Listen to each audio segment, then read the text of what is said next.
Okay, so I feel it's a privilege to be here in the presence of Cambridge United royalty tonight, in the God and the King of the Abbey, that's John Taylor and Paul Wanless. So we're going to have a little bit of a kind of question and answer session with you two. We've been wanting to do it for a while and get you two together and have a good chat. So might as well do it while we're in lockdown and have a go. So bear with us. I've got some notes written down, so I'll have to keep looking at the iPad as well. So when you both started out your careers in the game, and more particularly at Cambridge United, did you ever expect to be well received by the fan years later, still held in high regards? And what does it feel like as a former player? You going, Shaggy? You go first, Skip. Well, to be fair, I think on a personal note, you play your football and you just you give everything you've got, and if you do your best and the fans appreciate it, then obviously that's an added bonus. But no, I don't think it ever enters your mind that many years later on that you'll be held in such a good regard that Shaggy and myself are. And to be honest, I find quite humbling and honoured to be fair. But very privileged. But a great time at Cambridge and loved every second of it. Cheers, Ronnie. Shaggy, any thoughts? Listen, a lot of our answers will be very similar. We share a lot of. We'll share the same with a lot of answers that we give you. It's wonderful time, humbling to go back, being part of the Hall of Fame, being talked about in the same sentences as Becky, the manager, and Roy, and the great Alan Biley, and the great players who play for the football club. Just amazing. And as privileged as Paul is, we're all in the same boat. And I think it comes from the fact that the bottom line is we just try to give our best to people who came to watch the game. Yeah, makes sense. So obviously, Wani, you started out at Oxford and obviously was playing the equivalent of Championship football at the age of 17. Oxford was your local club growing up as a kid. How did it feel going on to represent them as a professional? Well, to be fair, that was the boyhood dream. I mean, when you're younger, I'm sure Shaggy will tell you, you get a lot of clubs showing interest. I mean, I was offered apprenticeship and first-year pro at Arsenal and two-year pro at Derby after my apprenticeship. Oxford United offered me an apprenticeship, and it was a no-brainer. I went, and to be fair, it was the best decision I made. A few of my friends went to Arsenal and that, never played a game, filtered out for professional football. And Brian Horton, for me, was amazing. He said, we did try it, my dad tried it, should I say. He said, Arsenal offered that, Derby offered that, and all Brian Horton said, I believe he's good enough to be a pro. He said, but he's going to have to work it. If he does well in his apprenticeship, he'll become a pro. So for me, standing on, the terraces for Oxford, I was there when they beat QPR in the Milk Cup final at Wembley, watched them growing up. They were my boyhood team, and finally make the debut, skippered them through the youth team, the reserve team, and when I went back later on, even the first team. So it was an honour for me to play for Oxford, and to be still talked about there as well. It was really nice. But yeah, for a local lad, 10 miles down the road, it was a dream for me to make, play for your local team. We could say then you're quite well educated, having played for Oxford and Cambridge. That's what I say, and I always don't throw that one at Wani. That will never wash. So Shaggy, obviously you've played quite a few games for Cambridge. Yeah. What would you say is your most memorable game? And also talk me through the feelings of what it was like playing at Highbury in that FA Cup match, for particular, the Maidstone playoffs and the playoff final itself. Ooh. When you talk about the games that we go back to, when you have in your head, when people ask you the questions, you talk about Highbury, you talk about Wembley, they were amazing games. But I think that when I look back as a person now, the games that I really remember are the ones that are integrated with the players that were close to you, the supporters that were close to you, the real Cambridge fans. We always go back to Nottingham Forest away in the rain. Yeah. I go to Rochdale away when we got promoted under Roy. That was a fantastic side that we had then who played in a certain way. We can go back to when we were with John, with Becky, Maidstone away that got us to Wembley was probably as an emotionally empowering night as Highbury, Old Trafford, all that. Coming back down the A12, round the M25, through the Dartford Tunnel, was with all the horns blaring, was like that. Never forget.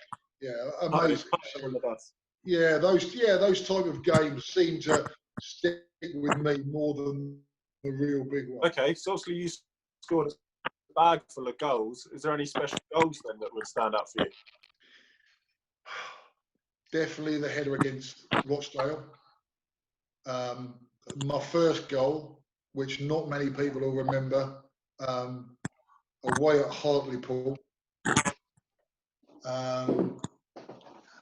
The 100th goal at Cardiff, one where someone who's on this conversation set me up. Thank you very much indeed, Mr. Wanless.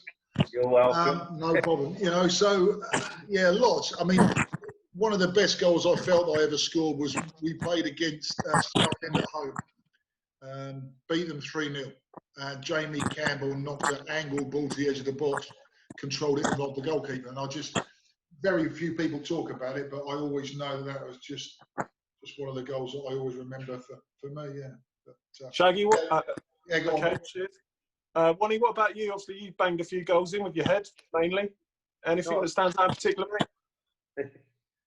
I've got a few that stand out. I mean, because I haven't got so many to remember, I guess. But like John said, your very, very first goal, obviously it wasn't for Cambridge, obviously, but I remember against Tranmere Rovers, against Eric Nixon, it's a left foot half volley in front of the Oxford home end.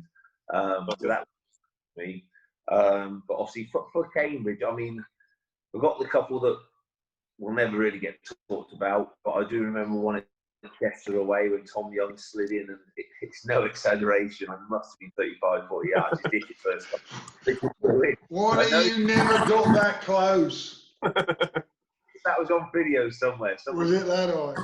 And then had to talk you away. But I think one goal that I do remember, again, like John said, special nights at the Abbey under floodlight, always special.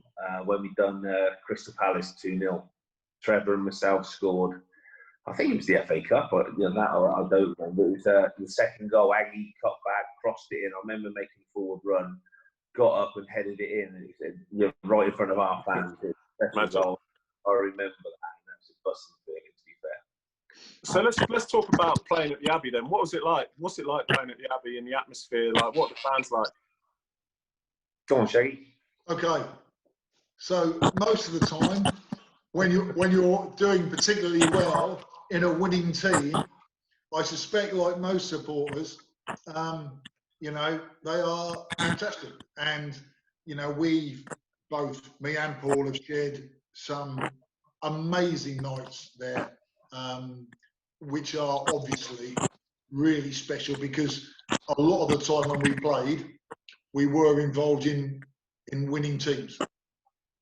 But like everybody, when you're not playing so well or you're going through a tough time, they pay their money and they have a voice, and it's part of being a footballer. But as I say, most of the time, it's an amazing feeling to walk out playing something you love in front of people who just want to watch you and their team play. It's an amazing feeling. Very privileged. The best feeling, to be fair, and agree with Shaggy there. I think I remember Roy. I don't know if I'm sure John remembers. Well, you remember Rochdale away, obviously, the day after promotion. We came in a couple of days later, and I just remember Roy in the home change room saying at that period, he said, "Enjoy it, he said, very few times in football you get to really enjoy it. He said, there's lots of highs, lots of lows, lots of in between. He said, to really enjoy the highs. And he actually said, because I'm going to enjoy it, because when I get sacked, I remember these good times. We're thinking, right, he's got promoted. He's got promoted, yeah. You know what? He was spot on. And I've always remembered that, enjoy the good times. And you know what, like John said, when you're winning, there is no better feeling. The fans are behind you on that tight, really big game. You know, the Sheffield Wednesday at home, you know, those sort of games in the Cups. Even the league games, it's really tight. The derbies, it's special. You go out, you just feel the adrenaline, and you feed off it. You do feed off it. And like John said, any place when you're doing well, I'm sure all the fans are great. But for us personally, or for me personally, you know, nothing beat playing at the Abbey. Okay, cheers, Bonnie. So, Bonnie, also you as skipper, what was it like being made captain of the club and then leading the team? And what do you think makes a good leader? Well, obviously that's a privilege being made captain first and foremost. And I sort of go back with Roy when people sort of say, "Well, you're all right with Roy because you know he made you captain, he done this for you, he done that." And Roy was the biggest influence in my career. He made me a better player, and I believe a better person. He's a fantastic manager. What people tend to forget, he dropped me when he first came in. With most managers, players, part and parcel. And he put me in the reserve game, and I remember playing the game, and he pulled me afterwards, and he just said, "You'll do for me, son." He said, he said, "The cross come in, you headed it." He said, "Just over, it should have hit the target." He said, 30 seconds, the cross come in our end, you headed it out. He said, "You were up, down, so you do for me." And it wasn't long afterwards, he made me captain of the club, and he was brilliant. He just taught me how to be a leader, how to be a captain, and you know, from his past experiences. And it wasn't so much of he was the only one who ever said this to me, but he used to love pulling you in for little meetings if John was telling you in the ref's change room. Generally, he was in the bathroom. You know? He said to me once, my link, he said, "You're not a spy. You're not. I don't want you to tell me what's going on or anything, but I need you to know if there's any problems in the change room, I need to know. I.e., if the lads are tired or whatever." He was the only one who ever did it, and only once did I go in and knock on the door. The lads, you know, coming, I think it was on a Monday or Tuesday, gaffer, they're shattered. He sort of stitched me up a bit. He said, "Okay, thanks for that." He came in, just looked at all the players. He said, "Who's effing tired?" And obviously, all the And to be fair, Roy just said, "Right, get up, get your trainers on." And all the lads thought we're going running. And he just, to be fair, he gave Precy, I think it was 40 quid. We walked round to the burger bar at B&Q, bought 20 odd bacon rolls. Oh, nice. He just went, "See you tomorrow." He had that little special bond with the players. With the players, sort of thing. Well, ask him for being what makes a good captain. I said, captains I've played under as people you know you can talk to, I suppose. I mean, it's not really for me to say if I was a good captain or anything, but I just try to be honest with the lads, fair to them. If they needed anything to talk to, I was there. And I always felt I had no problems rollicking a player, but I always felt lifting them as well was important. So, looking out for the younger players. Well, not even just the youngest. We all need an arm around your shoulders at times. And quite often it'd be a case, in my opinion, if they did the right thing and they didn't come off, I didn't mind. Unlucky next time. It's when they didn't do the right thing, they didn't track back. Now that's when you give them a bit of a rollicking. And likewise, you know, Shaggy's rolling me. Everyone would have had a go at me if I've done something wrong. Rightly so. But that's what makes a good team. And you know, I think the old saying is there's 11 captains out there, whatever. But you know, I was privileged to be a captain at Cambridge, and like I say, thank Roy for it. Thoroughly enjoyed doing it, and yeah, like I say, it's for others to comment. If I was any good here, that's not for me to say. I really enjoyed it. Obviously, talking about Roy, we've just kind of briefly touched on him. You both played under Roy McFarlane together. What was he like as a man? What's he like as a manager then? I'll go first because one of you'll just want to repeat what I say. As a man, I suppose you could best sum him up that he was a gentleman. Modest when he needed to be, humble when he needed to be, ruthless when he had to be, funny, and he was how I would perceive people today as being a player's player. And when you get that, I think you have a chance then of being successful. And he got his team on his side, and there was no doubt that the players were 110% behind him in everything he did, whether they thought it was right or whether they thought it was wrong, whether they think they should have been in the team or not. It was just a group of people, and he was the leader, the helmsman of this ship, and he steered it brilliantly. Wonderful. Also, he had a good lieutenant, didn't he, as well, in Creasy? He had a good lieutenant as well, didn't he, in Creasy, as his assistant? Yeah, God rest his soul. It's 12 years since he passed away today, and Wally will tell you, because I know that Wally was probably the last person that I know who probably spoke to him, and I'll pass you over to him. And he was brilliant. And when Paul talks about him as a player and a person, I'll just tell you about it when I mention about him being a lieutenant. He would do all the jobs that Roy didn't want to do, or wouldn't do, or wasn't allowed to do. Okay. He would do all them jobs, and I think that's what made him such a terrific bloke. Yeah. Brilliant bloke. I mean, he was his one line, whatever, were legendary. You sort of, in a way, had to be there, but you all knew what was coming. And what I think the best thing with Precy, which I loved, he just said it how it was. And it didn't matter who you were. If you're playing great, rubbish, you could have 20 great games for the club. He'd point them out. Today, son, you were brilliant. But that one time you weren't. And just be honest, he said, today, you were rubbish. And just this one line, quite often they'd come in and Roy would do his bit at half time. And Precy used to sit on the bin in the corner of the change room as we walked in. And Roxy Roy asked me to have his bit of turn. And he didn't say Precy. And he'd just stand up and he'd point at a few. Say what they've been doing wrong or whatever. And sometimes the lad might have gone, oh, I don't, Precy, no. And he stayed, he used to just go, these don't lie. These don't lie. You're right. I've forgotten that. Fantastic. Yeah. These don't lie. Yeah. You know, little one-liners. We were on the track once, which is the running grapple around the pitch. We used to call it the track, and he came out, and I can't remember. Do you remember he went to Kenneth that time, Shaggy? When he went, I never forget it. He just went to Kenneth. Have you got any laces in your shoes? He went, yeah. Why? He said, take them out, go and hang. It was funny. Just way to crack it with the boys and that, and he was brilliant. And him and Roy worked fantastic together. And like I say, for a player, he was brilliant. We didn't obviously see Precy at his best, but I also remember the size of him. He probably, when he was in his peak, was playing at a time where players were overlooked. You're too small. You're not fast enough. You're not strong enough.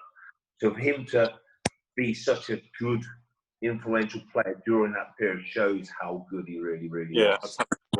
That's his playing ability. But as a person, like Shaggy said, I spoke to him a few hours prior to when he passed, and we just chatting as normal, planning with a game of golf at Woburn that we've been planning for about 3 years, and I was so shocked when he went. But he's an absolute gentleman, loved him to pieces, and I think sometimes when you leave football club, even though you make good friendships during that time, you tend to move on. You tend to have different bits. You don't chat as much as you like. But with Precy, I spoke for years.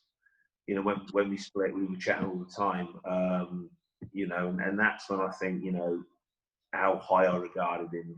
I think it's nice for players to stay in touch as well, isn't it, with former teammates. It's lovely, and it's something that happens all the time. You sort of do go your separate ways, and then something always evolves that maybe you come back in touch a bit. Like Shaggy and myself, we probably last couple of years, and it's Shaggy 2-3 years.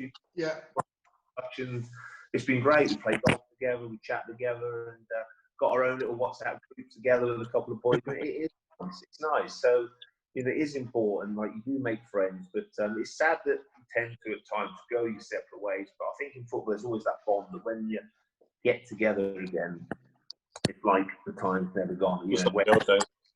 carry on, it's brilliant. So who's the better golfer then out of you two? Wani, no question. I used to be, No question. You're just saying that, Shaggy, because he's on the camera. And the better captain.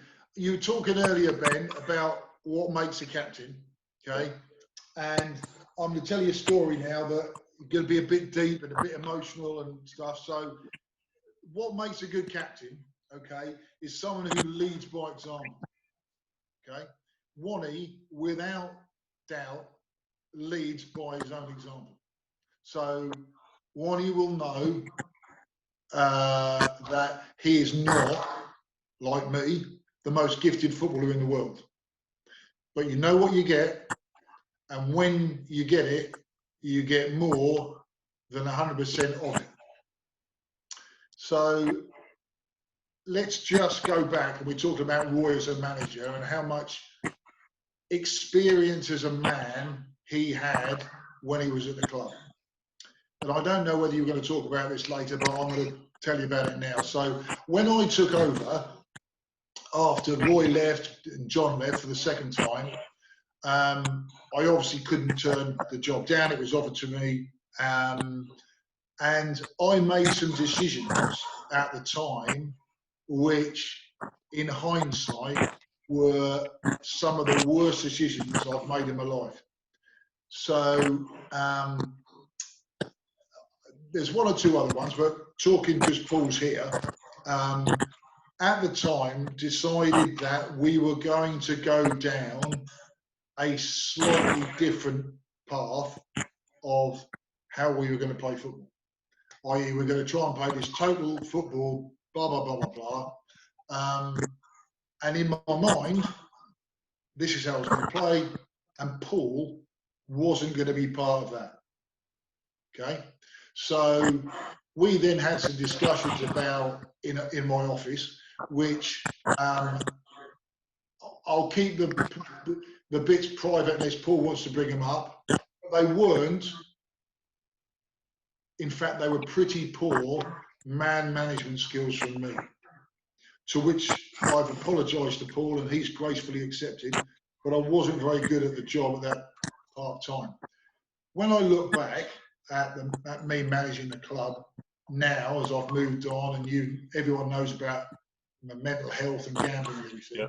I look back at that time and I now realise that what you need to do to build a team is to build a team of soldiers around a leader. There can only be one leader, but what you need is like Precy, you need your lieutenants with you. Yeah.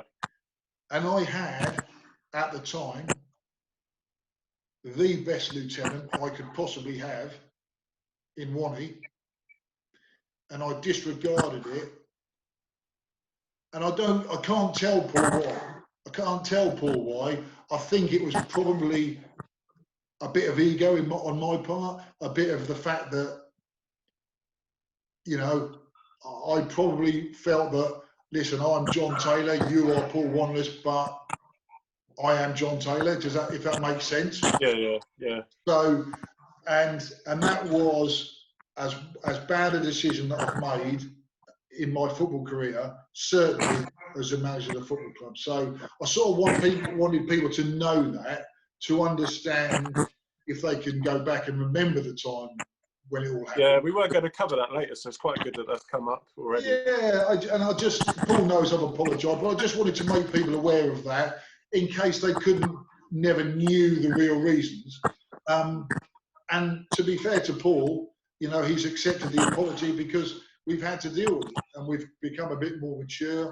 And if I had my time again now, there would be, you know, I would build a team around you lieutenants you got, the ones you can really trust. So, Wani, Lionel Perez was in goal, but he was on a lot of money. Andy Duncan, Warren Goodhind, and then you got the kids, Chile, Tanny, all the ones that you knew you could really rely on when it came into a dogfight. So, Wani, I know I've apologised to you before, but here You got it on tape, man. So I apologise for my behaviour in 2003. It's what it is. I mean, like I say, John's touched on it. He's apologised. We spoke about it last year at the golf.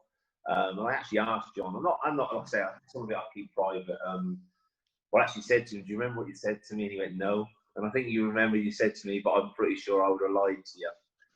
And I went, "You did." And it was just it was heartbreaking for me to go. So I did feel that, you know, I had 7.5 years, 8 years. I would have finished my career at Cambridge. I would have given him a right leg there. It's just, but it is what it is. Decisions are made. Shaggy was the manager. He made a decision. You live, you die by it. It's what you do. I mean, for me personally, I moved back to Oxford. You know, I went back to Oxford United. I now live in Bicester, which is where I'm from originally.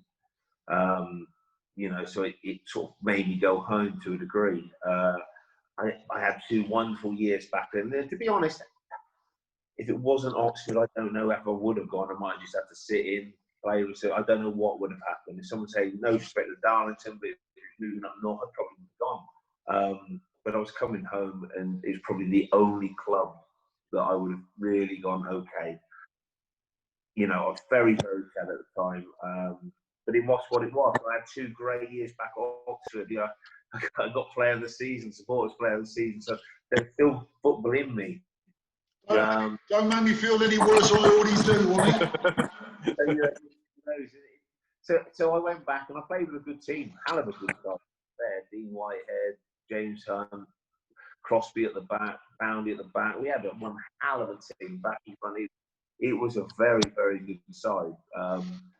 So, you know, but yeah, there were sad times in the way it left, very sad times. And I think if I had one thing to go over again, it would have been that I would have gone on my own terms, which never really happened. But like I said, it's all water under the bridge now. What I'm delighted with, even though I left, is that to this day, I'm remembered for what I did. And I think that's where I hold. I think that shows a lot of how high regard you both are in the football club. Yeah, because obviously John went as manager, as you know. I think John would say it wasn't its greatest time for the manager there, but say he's still what he is. Shaggy is an absolute legend of the club. Great player. I mean, I never got to play with John in his prime when he initially broke on the thing, but I think we're talking about managers and what I would say what Roy did. He, like John said, built a team. But what I mean building a team, everyone builds a team. He built like a jigsaw. He built put the right places at the right time, the experience, you know, the young lads, the ones to play next to each other, leave them out at the right time, bring them back in. And like bringing Shaggy back was like a masterstroke. It really, really was. You think we had Butts up front, Trevor coming through, we had Kiddy, we had a lot of youngsters in there, but just at the right time, this bloke come in and score goals, important goals, help with the youngsters. Brilliant bloke. I mean, I used to take you to drive Shaggy everywhere. You know, you just think of that. He was brilliant, Roy, how he did it. He just built that team at the right time and the right pieces. And it was do you think why that? Sorry to cut you short, Ronnie, but do you think that's why that team was so successful in that promotion season? Possibly. Roy built the team at the right time. He did build a team. I mean, and what I would say that I think, you know, people say 4-4-2 is dead and buried now. What people forget, Roy was one of the ones he implemented the 4-3-3. And he did it blooming well. We were good at it. So he was, again, you know, he was such a great football man, such a great football brain. But he did. He just built that team that got on with everyone. If there was a bad egg, or if something wasn't quite right, I spoke to him about it, so I'll mention his name. Seema Abbey incident. Roy wanted from him, Seema didn't want it. Okay, you don't want it, you go. And it didn't regard how good you were or what you were. You had to fit into that football team. No egos in the dressing room, sort of thing. There was no egos. There was no big times. There was none of that there. And if there was, they would have even been slapped down very quickly by all the players and manager. And if they didn't do it very quickly, they weren't at the club very long. And I think that was what was great. And we all got on. We were a great set of group, great friends, and we all had great times and played for each other. And we played with a mentality that as I said, it went that promotion season. We went 1-0 down, 2-0 down. It was almost like, oh, well, we scored 3. Oh, they scored 3rd. It was exciting football at the time, yeah. We had to believe we had people that could score goals throughout the team. We had 3 great strikers. We had strikers on the bench that can come on and make an impact. We had goals from midfield. The centre half would pop up with the odd goal. You know, so you had goals everywhere through the team. But not only that, when it got into a fight, we could also grind out. We can grind out. And I think that side there was probably the most enjoyable, if not the best I played in. Was the best, I would say, team that I played in. The best, I don't pronounce the blooming word now, but you know, the togetherness of that club at that time is fantastic. And yeah, I put that down to Roy, Preece, the management, and everyone involved with the club. Do you think we should have picked Brentford to win the league? Yeah, that's. I know Shaggy's face there. I game as in when I left Oxford, when I left Cambridge, went back to Oxford, the goalkeeper at Oxford at the time, Andy Woodman, was goalkeeper at Brentford that day. And when I walked in change, the first thing he said, how's that runners-up medal? And he just said, mate, that day, he said, I've got to be honest, he said, how we won that game. I mean, I haven't seen the game since, I could be wrong, but we hit the bar, we hit the post. Woody, every time he shot, he just hit him on the nose, his backside, big fat belly, whatever he wanted. He was going to score, and that's the bit. But what I think we didn't actually, in my opinion, lose it that day. I think it was lost after the Rochdale. I mean, how many other games were left, I don't know. But we went on a couple of games, 2 or 3 games, but we didn't pick up the results we should have, and I think that's where the league was lost. Okay. He told us that he told us the party though, didn't he? Warren? He said, "Make sure you enjoy yourself." So we went on like a summer holiday. I think about 6 weeks too early. Roy's words were, which I to this day, if I'm going to give him something I think he should never have said. And at the time, I thought, don't like that one. He actually said to the lads, he said, "I've done my job. I've got you promoted. It's up to you if you want to win it." Yeah. And that's it. Yeah. It's the gas. Well, you know, he sort of put the emphasis on the players, and I think, you know, that hurts. I never got to lift anything as a winner at Cambridge, and that's the bit. You know, I had 2 cracks at it, and we didn't do it. And that to this day is that rolls me a bit, and that Brentford game rolls me very much. And, you know, you can tell I'm gutted that we lost that. And I think the runners-up medal somewhere. I got home, I just threw it, and it was. Where it sits in a draw somewhere, I ain't got a clue. It's just delighted with the achievement. It's a great success that we got promoted. And what a great side! But to me, we were the best team in that league at that time. They were very good. Don't get me wrong. Brentford were a hell of a side. But talking back about that promotion side, then talking about the dressing room, talk about some of the characters in the dressing room. I mean, who's the practical joker? Go on then, Shaggy. Who are you going for? Shaggy, you like to joke. He did like a joke. Yeah, I like to joke. There was a really good balance. Ian Ashby, Ash liked a bit of he liked to wind up. He was a right, you know, Butts with his accent. Tell you what, hey, we had a few drinkers in that team as well. You know, those two, Butts and Ashby, they could drink. Trevor, to be fair to him, you know, he did all right, boy, going forward. You know, he just couldn't quite work out exactly where to go on that left-hand side up top, but he was all right. But what else did we have? Chenners, of course. I came in with Chenners every day. He liked to join in with the banter. As does the skipper. But when you have that group together, it just becomes one. You know. And when you talk about what he talks about, that the 3-3, and you have the 4 players up front for those 3 positions, really, me, Trevor, Butts, Kitty, and then you have the group behind you, and you got Warney, who's driving into the box always to make the 4th, and behind you've got Alex Russell and Ian Ashby. When you look at those sort of people, you can't really fail, can you? They're solid, yeah. Oh, yeah, absolutely. And it was, you know, just the banter was always there. When you got people from Leicester, from Birmingham, from Liverpool, you know, just from everywhere. So it was a real wonderful time. Great time. Okay, so after obviously Roy, we had John Beck come back again for a second time. You both had experience before playing under Becky. Let's talk about John Beck and what he was like as a manager then. Who do you want first? What he obviously played with him first at Lincoln, wasn't it? Yeah. What was he like? For me at Lincoln, absolute holocaust in the aspect. Again, manager comes in, he wants his own players. That you've got to appreciate.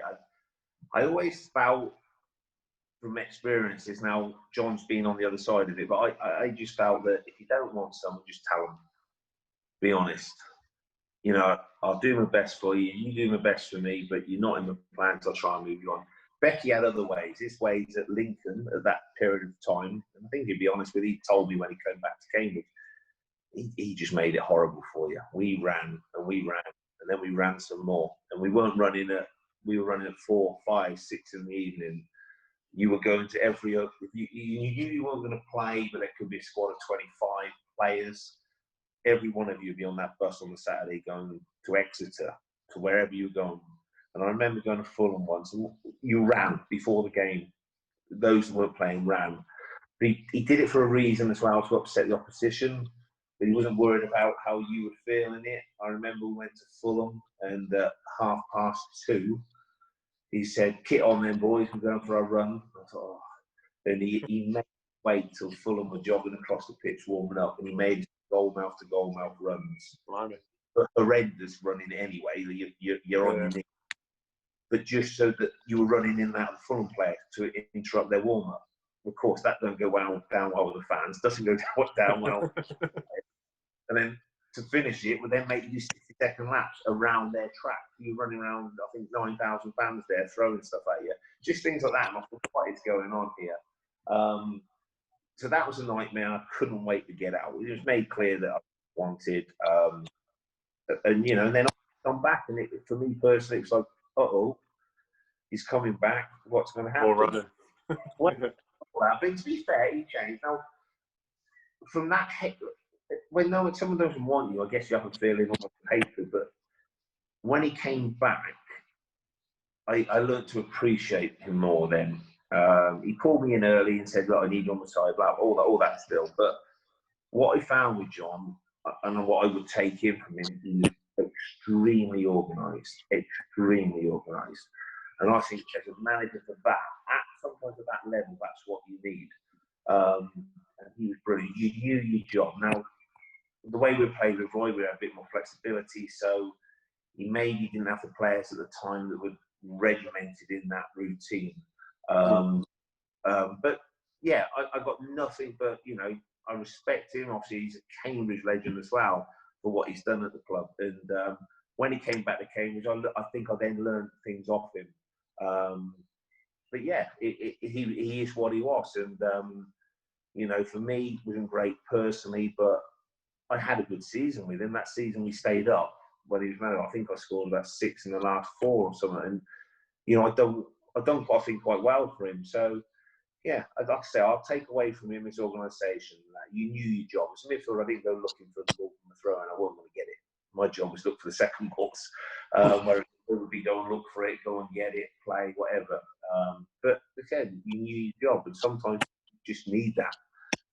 So yeah, that was my thoughts on him. Shaggy, do you agree? No, not completely with Paul, because Paul's had different experiences than me. So my first experience with John was amazing. He brought me in to professional football when I was 23, 24, and gave me the most amazing 3 3/4 years that I just could ever imagine. We just got a team together, and you know, we know that John could spot a player. To put that team together, it's no fluke. And then when he come back to pick up people like Dave Kitson, no fluke. Could spot a player unbelievable. Got a group together. Don't worry about the style that we played.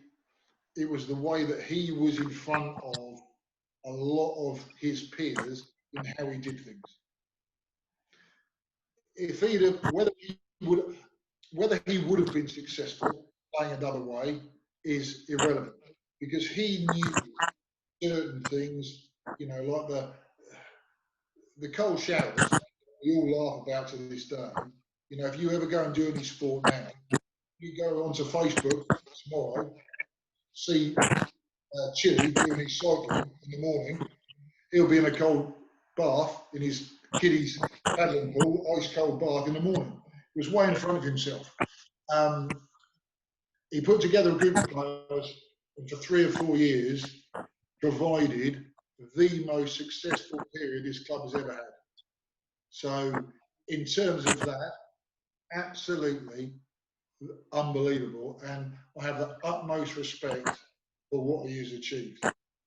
And we can all turn around to different people and say, well, he was slightly different, had slightly strange ideas, or this and that. But in terms of what he did, was unbelievable. And when I look back on my time as manager or player or whatever, nowhere near did I have the same vision that he did, or the same drive and single to get where he wanted to get to, come what may. And he did. When you talk about a second time, it's almost impossible to come back a second time and replicate what he did the first time, especially when he had the desire to play the same way, and he had a team basically of footballers who were playing the ball on the floor and weren't as comfortable playing the other way, and he didn't have the time to transform them into playing that way. And also, some of the players didn't want to transform.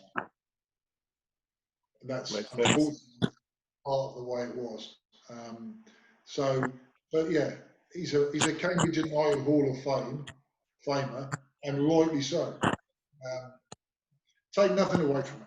You know, his record speaks so highly. I think also you could, when I was at Lincoln with him, as much as me dates at that time, he bought in his number 2 at the time, who's gone on to have a very good managerial career, John Steele. And John went to, yes, John was into the weights, into the running and all stuff, and John was part of it. And you look at Dagenham and Redbridge, how good he done with Dagenham, John. And what would you say they were? They were extremely fit, extremely organised. So it proved that it worked, and John took that on. And I think John carried it on when he was there.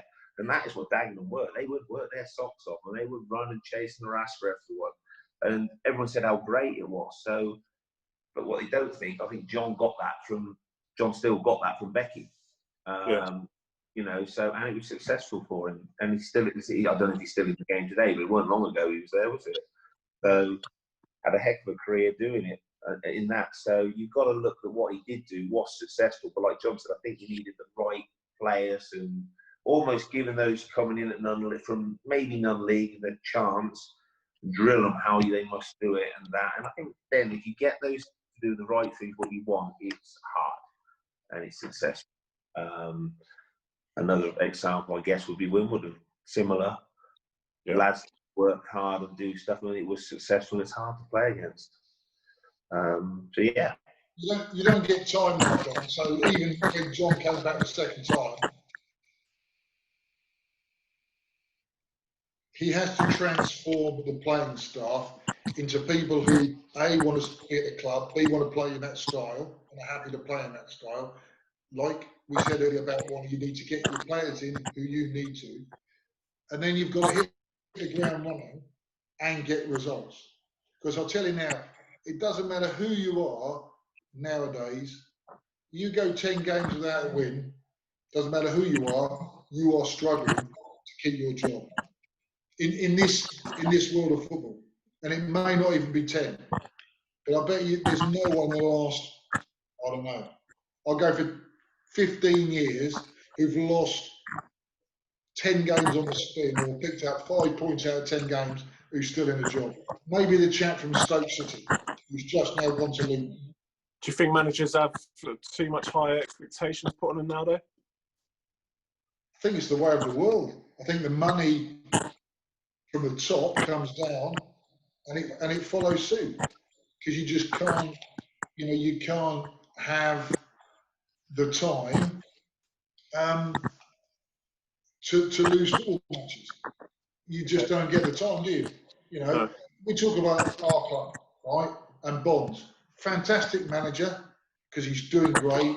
Fantastic bloke. Met him on and off the field. Lovely bloke.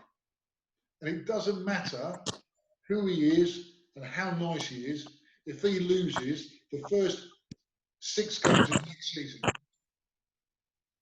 all 6, he'll be out of a job. Yeah. Because that's the way of the world. That's just football. It's true. I think it's been like that for a while. You can look back after our promotion season. We went up and we lost, I think, the first 3 or 4 games, 1-0, 2-1, whatever it might be. We played some great stuff. But as a player, you play games and you might win a game 1-0 and you think, how the hell have we won that? We were crap today. But you're heroes. You come off to a round of applause. We won today. The next game you could lose 1-0 and you're getting booed off, but you could be amazing. You could have had 20 shots, whatever, and it just didn't go your way. But then you're all rubbish. And what we said after, like say, that you don't get the chance, because Roy, to me, was let go too early. But because he was loved by the team, don't get me wrong. But we were playing some good stuff at the time, just weren't getting the result. Who will know if you would give him a little bit longer? Would it have turned? Who knows? But so like I say, it's been that way for many a year now that managers do not get the time.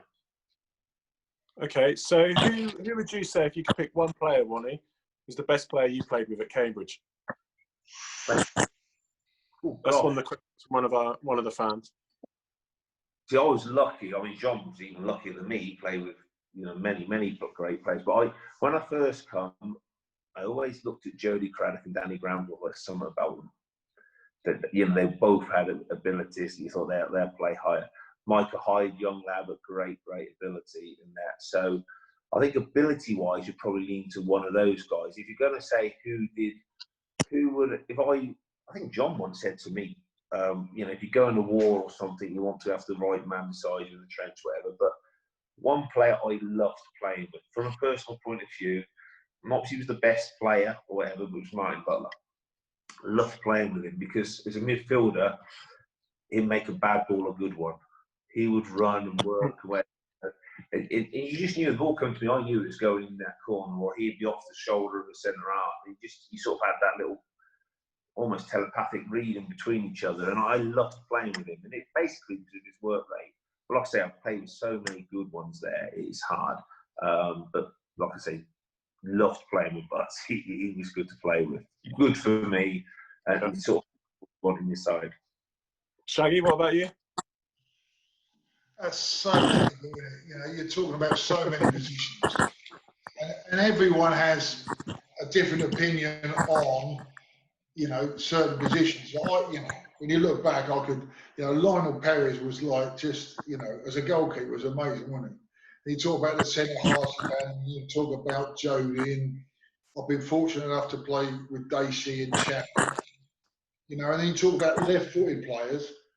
And I suspect I played with Alan Kimball and Precy, 2 of the best left foots you could ever think of in the game. Then you talk about wide players, which for me were just a part of what made me who I was. You talk about, Lee Philpott and Cheats on both sides. And then you talk about Butts, what a workhorse. Like what he said, you got Dion and Stephen Claridge. This got the whole plethora of players, and I would hate to pick one out. I think that's just too hard. Too hard a question, that one. Too hard a question. So, the question no one ever answers is, how much money did you earn? I think I'd rather answer that question than ask who the best players were. Yeah. Okay, so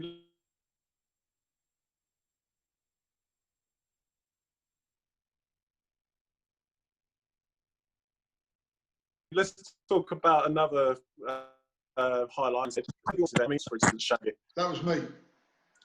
Shaggy chose them, and I still, up to a few years ago, I still had that tie. Oh dear. Yeah, I think I was party to those suits. Yeah, I've got to be honest. Yeah. So where do you think it went wrong on the day, Shaggy?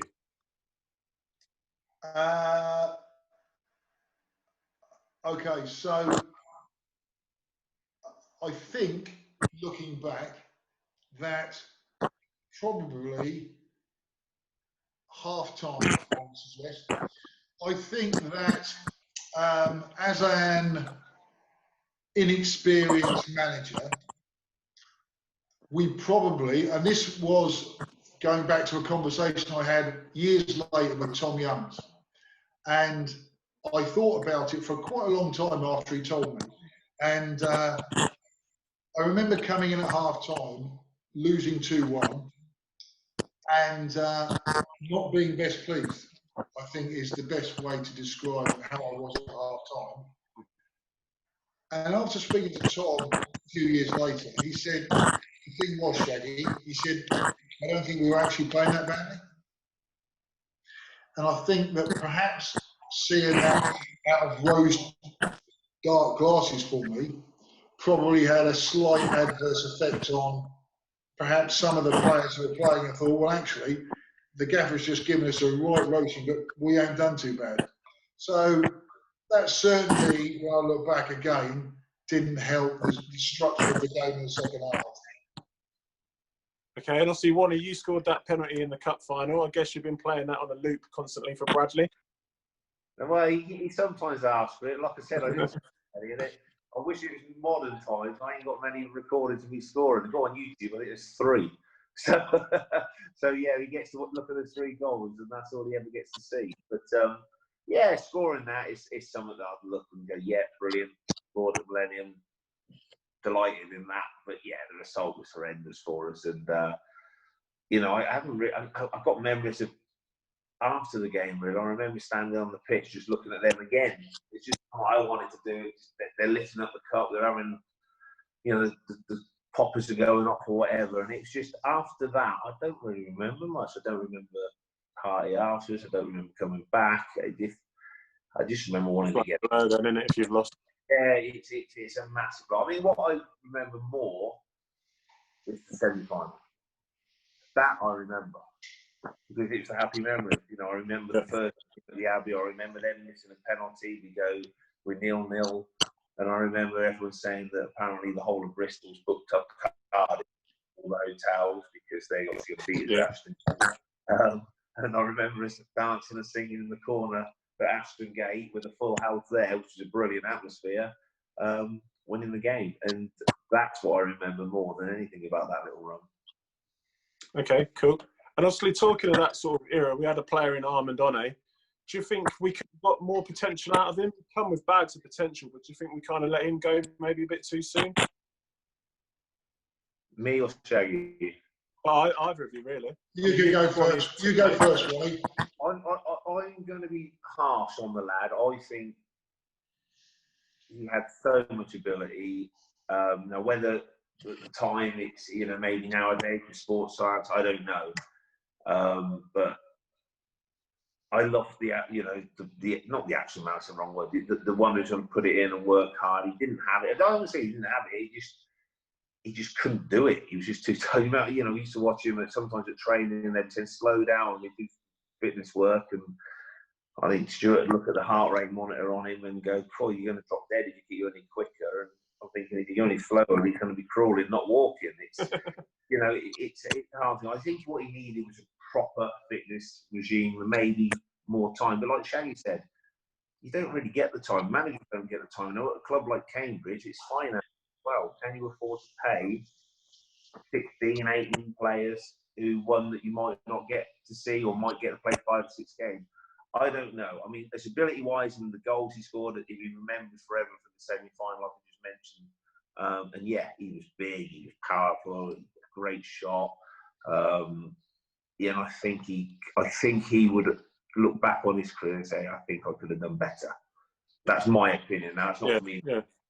to be honest about it, but at the time I just thought I need more from him. I don't think I would. You could go to war and you know what you're going to get from him week in, week out. I just don't think you would have known that at that period. My opinion. Yeah. Shaggy? Yeah. Honestly, I don't think he wanted to put the Paul Wanless work in. I don't think he wanted to work on it. I genuinely think that he tried lots of ways to get him to become a member of a team. And he didn't want to be a member of the team. He wanted to do it on his own. He felt, I don't know whether he actually felt like he was as better than everyone else, but he didn't want to integrate and just become a team member. And then it became very, very difficult to do anything with him. So, and as Paul then said, he then had a trouble of saying, well, hang on, what's he doing in the team? When someone like, I don't know, Tom Youngs, for instance, who would be gifted but would put a shift in, Yeah. but probably hasn't got the power and the strength on him. But what you know, it's a toss of a coin about what you get. And if, like Paul said, if he plays at Bristol City week in, week out, then he's probably at Cambridge for 6 months and he's in the Premier. But when you only see it one game in 6, 7, he ends up in Scotland. So amazing talent. But I think that a lot of people who you see, the ones who have got that extreme something, for some reason, a lot of them always have something that's not quite right, which holds them back. Mm. And obviously, talking of another Frenchman, we interviewed Lionel recently, and he's as bonkers as always. What was he like as a character in the dressing room and to play with One player that, again, you can't speak high enough of. The man was immense. And what I love with him, just had a career that a lot of people would dream of having. And sometimes I think when you get people that have been where he's been and dropped down maybe a level or two, not they've got a chip on the shoulder, but it's almost like, well, I'm here, I'm in the twilight of my career. That's not how Lionel was. Lionel come in and he hit the ground running. He worked harder than anyone.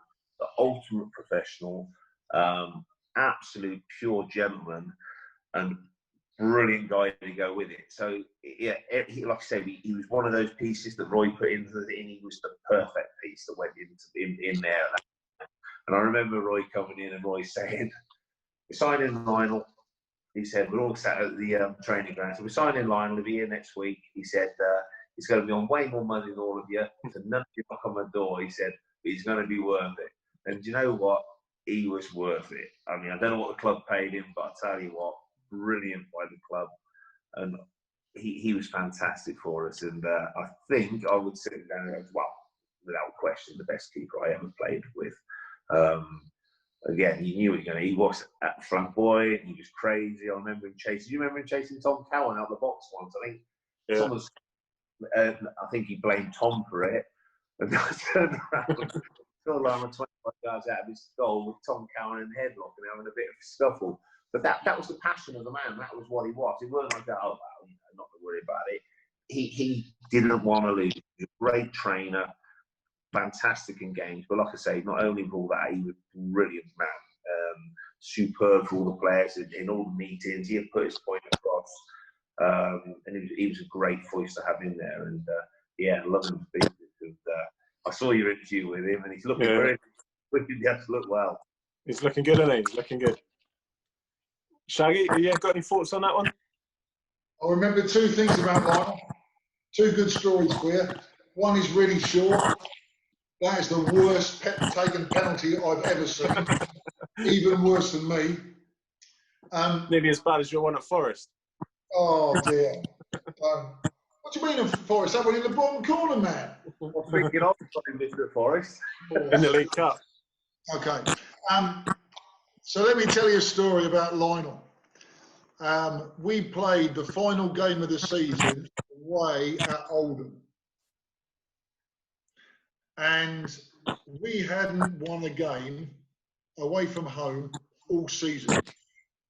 and I can't remember whether it was the season I took over from John or whether it was the following season. But we hadn't won away from home all season. Last away game of the season, and I think that we were winning 1-0.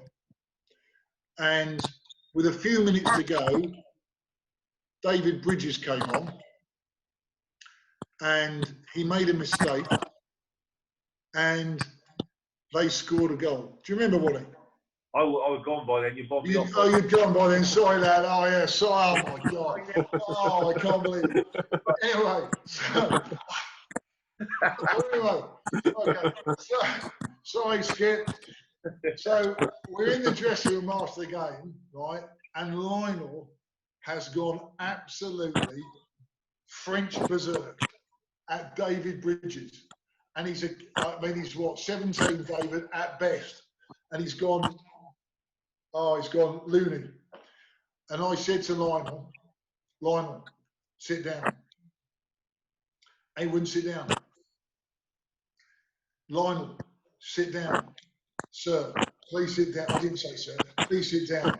So anyway, 4 or 5 times, right, I've asked Lionel to sit down. And I now know at the time, this is the point about being a manager where you cannot back down. So I know that I cannot back. I know that I have to get him to sit down. So I must have gone on 10, 11, 12 times to get Lionel to sit down. And at last, after what seemed like about 10 minutes, he took a deep breath and he sat down.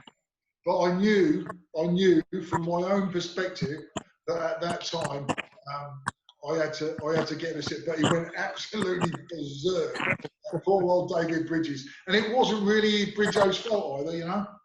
Yeah.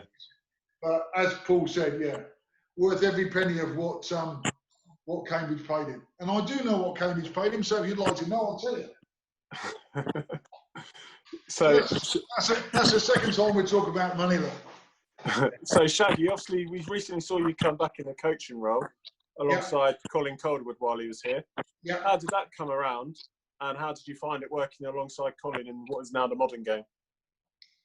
Just amazing. So I'd come back to watch a few games and Hall of Fame, bits and pieces. Loved coming to watch. Completely different type of football. And I saw Colin. He'd obviously he signed me for Northampton when I left, when I got sacked. And I just came in this morning and said, I don't know what that is. That me? No, that noise. Sorry. And said, whatever you want. If you need anything, if you want anyone go scouting or anything like that, you just got to ask. He said, thanks, John. No problem. And off he went. And then all of a sudden, I got a telephone call out of the blue, saying, you know, would you ever think about getting back into the game? And there was a point about the time where, if I'm honest, Colin just needed to be pushed is not the right word, challenged in certain things that he did. Because obviously Bonds, being a younger type of person, obviously had his own input. But I think that the board and Colin especially just wanted someone his own age that he could throw things out and bounce things off. And that's primarily what my role was. And, you know, I came in for those 6 or 7 weeks and I loved it. Really, really enjoyed it. And as I said, it's the results business. Things didn't go quite as well as we hoped. And obviously, I've stepped away. Mark's come in and done things his own way and done a fantastic job.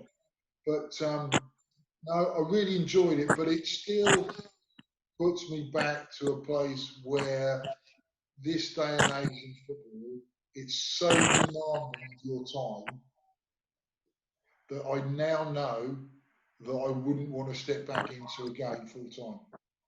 So I've come back with Colin and I was ready, I'd have gone. If he'd have said, come on, and the board had said, yeah, get John in, let's go, I'd have gone. But now, I just wouldn't go back in. I wouldn't want to. Just wouldn't want to put myself, more than anything else, through that mental turmoil again, because you walk in there and the pressure's straight up. It was a brilliant, brilliant education second time around. Okay, so maybe we'll finish on that then. So, obviously, talking about football, Wally, what are you doing with yourself these days?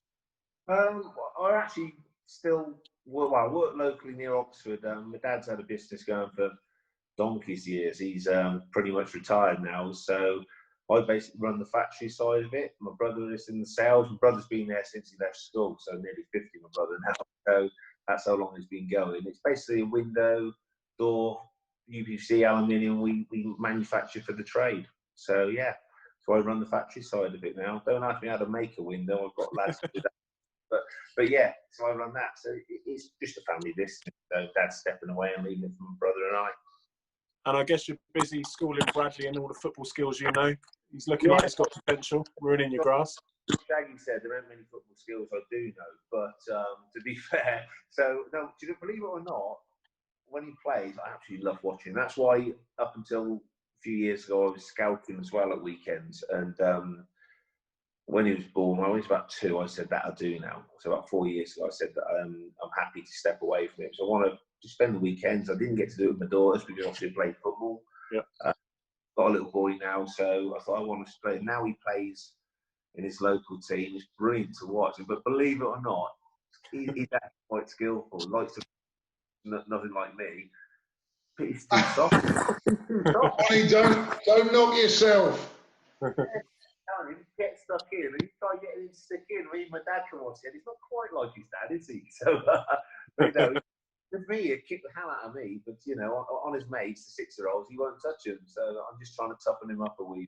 No, he absolutely loves it, and it's brilliant having a little boy. You know, keeps me, I'll say, young, or makes me old, one of the two. But yeah, brilliant. Brilliant. And Shaggy, what are you doing with yourself these days? What am I doing myself? Well, I'm still running the self-storage business in Ipswich. Obviously, had quite a few weeks off with the pandemic that's going on and just gone back. But I love it. It's a real laid-back job for me, which with obviously the stuff that's been well documented, certainly as well.